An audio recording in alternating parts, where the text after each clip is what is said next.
সুপ্রিয় শিক্ষার্থীরা, আশা করছি তোমরা সবাই ভালো আছো। অনলাইন ক্লাসের মাধ্যমে তোমাদের পড়ালেখা এগিয়ে নিয়ে যাচ্ছ।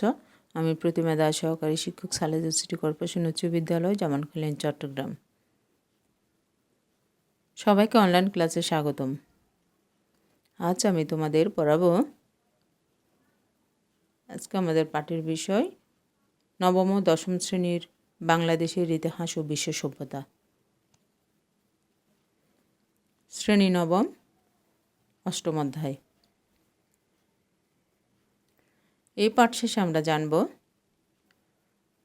বাংলায় ইংরেজ শাসনের পটভূমি ব্যাখ্যা করতে পারব, পলাশী ও বক্সারের যুদ্ধের কারণ ও ফলাফল মূল্যায়ন করতে পারব, ইংরেজ শাসন প্রতিষ্ঠায় দেওয়ানি লাভের গুরুত্ব ব্যাখ্যা করতে পারবে, চিরস্থায়ী বন্দোবস্তের পটভূমি ও ফলাফল ব্যাখ্যা করতে পারবে এবং ইংরেজ শাসনের ফলে বাংলায় রাজনৈতিক পরিবর্তনগুলো অনুধাবন করতে সক্ষম হবে। প্রথমে দেখো, বাংলায় ইংরেজ শাসনের পটভূমি। প্রাচীনকাল থেকে ভারতীয় উপমহাদেশে, বিশেষ করে বাংলায় অঞ্চল ছিল ধন সম্পদে পূর্ণ রূপকথার মতো একটি দেশ। এই অঞ্চলে স্বয়ংসম্পূর্ণ সম্পূর্ণ গ্রাম, অর্থাৎ মানুষের জীবনযাপনের জন্য যা কিছু প্রয়োজন সব কিছুই তখন এইসব গ্রামগুলোতেই পাওয়া যেত। এই স্বয়ংসম্পূর্ণ গ্রামের কৃষকদের ক্ষেত ভরা ফসল, গোলা ভরা ধান, পুকুর ভরা মাছ থাকত। কুটির শিল্পের এই গ্রামগুলো ছিল সমৃদ্ধ। তাঁতিদের হাতে বোনা কাপড় ইউরোপের কাপড়ের চেয়ে উন্নত মানের ছিল। এর মধ্যে জগৎ বিখ্যাত ছিল মসলিন কাপড়। তাছাড়াও উপমহাদেশের অন্যান্য অঞ্চলেও নানা ধরনের বাণিজ্যিক পণ্য মশলার জন্য বিখ্যাত ছিল। এইসব পণ্যের আকর্ষণে অনেকেই এদেশের সঙ্গে বাণিজ্য করতে এসেছে। ইংরেজ ইস্ট ইন্ডিয়া কোম্পানিও উপমহাদেশে এসেছিল ব্যবসা বাণিজ্য করতে। পরবর্তী সময়ে তারা এদেশের রাষ্ট্রীয় ক্ষমতা দখল করতে সক্ষম হয়। এদেশে আগত অন্যান্য ইউরোপীয় কোম্পানিগুলোকে পরাজিত করে এবং স্থানীয় শাসকদের বিরুদ্ধে নানামুখী ষড়যন্ত্র করে নিজেদের অবস্থান দৃঢ় করে। এরপর দেখো, পলাশীর যুদ্ধের কারণ। নবাব মৃত্যুর আগে তার কনিষ্ঠ কন্যা আমেনা বেগমের পুত্র সিরাজউদ্দৌলাকে বাংলা সিংহাসনে উত্তরাধিকার মনোনীত করে যান। 1756 খ্রিস্টাব্দে আলাউদ্দিন খানের মৃত্যু হলে তার প্রিয় দৌহিত্র সিরাজউদ্দৌলা 22 বছর বয়সে নবাবের ক্ষমতা গ্রহণ করেন। সিংহাসনে বসার পর থেকে তাকে নানামুখী ষড়যন্ত্র ও সমস্যার মোকাবেলা করতে হয়।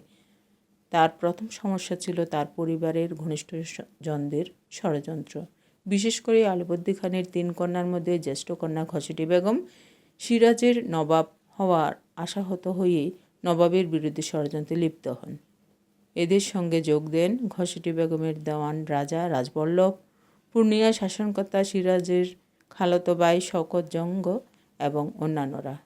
কৌশলে নবাব ঘসেটি বেগমকে নজরবন্দি করেন। পূর্ণিয়া শাসনকর্তা ও শওকত জঙ্গ বিদ্রোহী হয়ে উঠলে সিরাজউদ্দৌলা এক যুদ্ধে তাকে পরাজিত ও নিহত করে পূর্ণিয়া দখল করে নেন। নবাব পারিবারিক ষড়যন্ত্রের কৌশল দমন করলেও তার বিরুদ্ধে বাইরের ষড়যন্ত্র আরেক জাল বিস্তৃত হতে থাকে। এর সঙ্গে জড়িত হয় দেশি বিদেশি বণিক শ্রেণী, নবাবের দরবারে প্রভাবশালী রাজন্যবর্গ এবং অভিজ্ঞ শ্রেণী, নবাবের সেনাপতি মীর জাফর সহ আরও অনেক। প্রত্যেকে যার যার স্বার্থ উদ্ধারের জন্য নবাবের বিরুদ্ধে ষড়যন্ত্র শুরু করে। এই ষড়যন্ত্রকারীরা পলাশীর যুদ্ধের পটভূমি তৈরি করতে থাকে। এরপর দেখো, পলাশী যুদ্ধের ফলাফল। সিরাজউদ্দৌলা পরাজয় ও মৃত্যু বাংলায় প্রত্যক্ষ ঔপনিবেশিক শাসনের পথ সুগম করে। যুদ্ধের ফলে মীর জাফরকে বাংলা সিংহাসনে আরোহণে বসালেও তিনি ছিলেন নামে মাত্র নবাব। প্রকৃত ক্ষমতা ছিল রবার্ট ক্লাইভের হাতে। পলাশীর যুদ্ধের ফলে ইংরেজরা বাংলায় একচেটিয়া ব্যবসা বাণিজ্য অধিকার লাভ করে। ফরাসিরা এই দেশের থেকে বিদায় নিতে বাধ্য হয়। এই যুদ্ধের পর ইংরেজ শক্তির সাথে এই দেশের আর্থসামাজিক রাজনৈতিক পরিবর্তনে সংগঠিত হতে থাকে। পলাশীর যুদ্ধের সুদূর প্রসারী পরিণতি ছিল সমগ্র উপমহাদেশের কোম্পানির শাসন প্রতিষ্ঠা। এইভাবে এই যুদ্ধের ফলে বাংলা তথা ভারতের স্বাধীনতা ভূলুণ্ঠিত হয়। সুতরাং দেখা যাচ্ছে পলাশীর যুদ্ধ একটি খণ্ডখানের যুদ্ধ হলেও বাংলা তথা উপমহাদেশের রাজনীতিতে এর গুরুত্ব অপরিসীম। এরপর আমরা দেখব বক্সারের যুদ্ধের কারণ 1766 সালে ইংরেজ বণিক কোম্পানি মীর জাফরকে যে উদ্দেশ্যে সিংহাসনে বসিয়েছিল তাদের সেই উদ্দেশ্য সফল হয়নি। নতুন নবাব কোম্পানির প্রাপ্য অর্থ প্রদানে ব্যর্থ হয়ে দেউলিয়া হয়ে পড়ে। নিজেদের ক্ষমতা রক্ষা করতেও তাকে বারবার ক্লাবের উপর নির্ভর করতে হয়। আবার ক্লাবের রাজকার্যে ঘন ঘন হস্তক্ষেপ নবাবের পছন্দ ছিল না। ইংরেজদের বিতরণের জন্য মীর জাফর আরেক বিদেশি কোম্পানি ও ওলন্দাজদের সাথে আত্মীয়তা করে। বিষয়টি ইংরেজদের দৃষ্টি এড়ায়নি। মীর জাফরের বিরুদ্ধে অযোগ্য অতিরিক্ত অর্থ প্রদানের অক্ষমতা এবং ওলন্দাজদের সঙ্গে আতাতেরও অভিযোগে তাকে ক্ষমতাচ্যুত করা হয়। 1760 খ্রিস্টাব্দে ইংরেজ গভর্নর বানসিটাট মীর জাফরকে ক্ষমতা থেকে সরিয়ে মীর কাসিমকে শর্ত সাপেক্ষে সিংহাসনে বসান। মীর কাসিমের স্বাধীন নবাব হিসেবে টিকে থাকার ইচ্ছার কারণে মূলত বক্সারের যুদ্ধ সংঘটিত হয়। মীর কাসিম একজন সুদক্ষ শাসক, দূরদর্শী রাজনীতিবিদ এবং স্বাধীন চেতা মানুষ ছিলেন। তিনি তার প্রজাদের কল্যাণের প্রতি সচেতন ছিলেন। তিনি চেয়েছিলেন ইংরেজদের সঙ্গে সম্মানজনক উপায়ে বাংলার স্বার্থ রক্ষা করে আর্থিক ও সামাজিক দুর্বলতা কাটিয়ে উঠতে। এর উদ্দেশ্যে তার গৃহীত পদক্ষেপগুলোই শেষ পর্যন্ত বক্সারের যুদ্ধের কারণ হয়ে দাঁড়ায়। আমরা বক্সারের যুদ্ধের কারণ সম্পর্কে জানলাম এবং এখন পড়ব বক্সারের যুদ্ধের ফলাফল। এই যুদ্ধের ফলে মীর কাসিমের স্বাধীনতা রক্ষার শেষ চেষ্টা ব্যর্থ হয়। উপমহাদেশে ইংরেজদের প্রভাবে প্রতিপত্তি মর্যাদা বৃদ্ধি পায়। বিনা বাধায় তারা উপমহাদেশের আধিপত্য বিস্তারের সুযোগ লাভ করে। এই যুদ্ধ পরাজিত হয় অযোধ্যার নবাব সিরাজউদ্দৌলা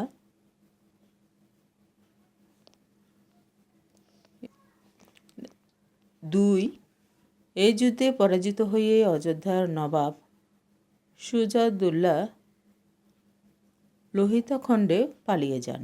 দিল্লির সম্রাট শাহ আলম ইংরেজদের পক্ষে যোগ দেন। মীর কাসিম পরাজিত হয়ে আত্মগোপন করেন।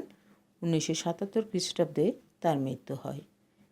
দেখো, ইংরেজরা অযোধ্যার নবাবের কাছ থেকে কারা ও এলাহাবাদী হস্তগত করতে সক্ষম হয়।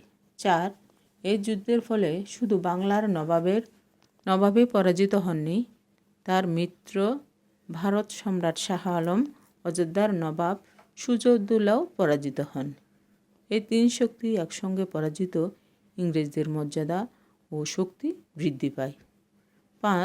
এই যুদ্ধের ফলে রবার্ট ক্লাইভ দিল্লি সম্রাটের কাছ থেকে আনুষ্ঠানিকভাবে বাংলা, বিহার, উড়িষ্যা দেওয়ানি লাভ করে। ফলে বাংলায় ইংরেজ অধিকার আইনত স্বীকৃত হয় এবং তার অসীম ক্ষমতাশালী হয়ে উঠতে থাকে। বক্সারের যুদ্ধে মীর কাসিমের পরাজয় শুধু নবাবী আমলেই পরিসমাপ্তি ঘটেনি। মূলত মুঘল সম্রাটের দুর্বলতাও ইংরেজদের কাছে পরিষ্কার হয়ে যায়। ফলে উপনিবেশিক শক্তি হিসেবে দ্রুত গতিতে ইংরেজদের আত্মপ্রকাশ ঘটতে থাকে। এরপর দেখো ইংরেজ ইস্ট ইন্ডিয়া কোম্পানির দেওয়ানি লাভ।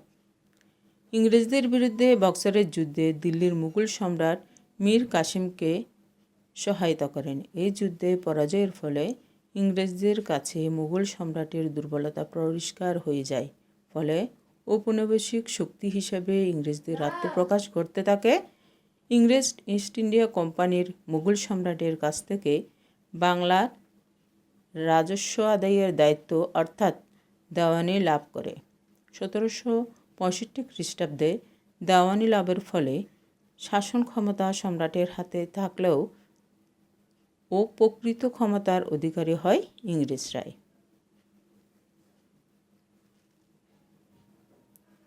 এরপর দেখো চিরস্থায়ী বন্দোবস্ত।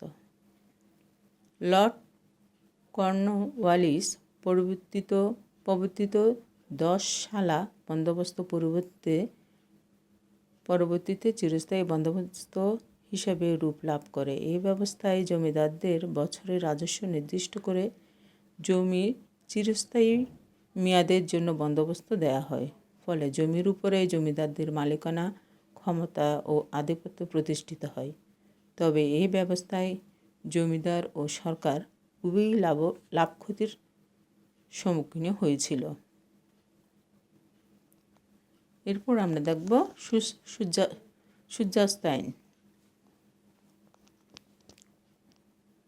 লর্ড কর্নওয়ালিস 10 সালা বন্দোবস্তকে চিরস্থায়ী বন্দোবস্ত বলে ঘোষণা দেন। এ ব্যবস্থায় রাজস্ব কিস্তি নির্দিষ্ট দিনে পরিশোধ করতে হতো। কোনো জমিদার নির্দিষ্ট দিনে রাজস্ব দিতে ব্যর্থ হলে তার জমি নিলামে বিক্রি করে রাজস্ব আদায় করা হতো।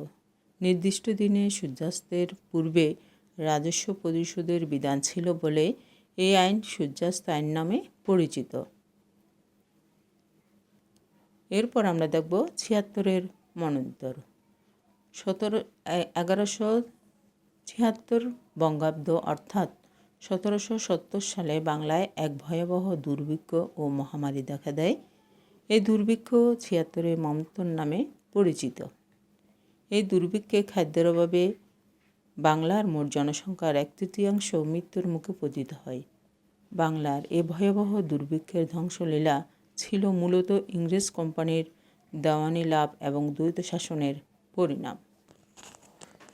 তো এই ছিল আমাদের আজকের পাঠের বিষয়। আশা করছি তোমরা বুঝতে পেরেছ। পাঠগুলো আর একটু মনোযোগ দিয়ে পড়বে,